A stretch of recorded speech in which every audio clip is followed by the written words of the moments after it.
Atau bagaimana jika justru Tuhan yang bertanya kepadamu, "Kenapa kamu mencariku?"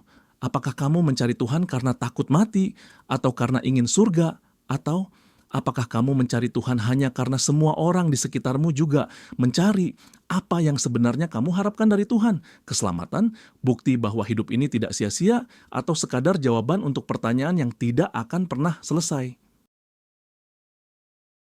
Apa jadinya jika Tuhan muncul di hadapanmu? Suatu hari, kamu bangun dan dunia di sekitarmu terasa berbeda. Udara terasa lebih berat, cahaya lebih redup, dan tiba-tiba di hadapanmu ada Tuhan, tanpa suara petir, tanpa malaikat bersayap, tanpa takhta emas di awan-awan. Ia hanya ada begitu dekat, tetapi terasa begitu jauh. Ia menatapmu dengan tatapan yang tidak bisa kamu pahami, bukan amarah, bukan kasih, hanya keberadaan yang begitu nyata, tetapi juga begitu tak terjangkau. Lalu kamu sadar, ini bukan mimpi. Apa yang akan kamu lakukan?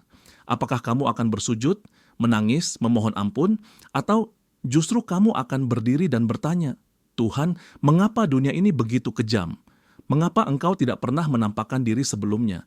Jika Engkau Maha Pengasih, kenapa ada neraka?" Tetapi, bagaimana jika Tuhan hanya tersenyum, tanpa menjawab, tanpa menjelaskan, tanpa membantah atau membenarkan?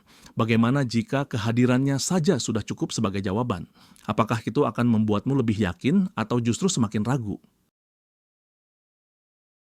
Dan bagaimana jika pada akhirnya Tuhan berkata, "Semua yang kamu ketahui tentang Aku salah. Surga dan neraka bukan seperti yang kamu pikirkan. Aku tidak seperti yang kalian bayangkan selama ini." Bagaimana jika ternyata semua ajaran yang diwariskan selama ini hanya potongan kecil dari kebenaran yang lebih besar?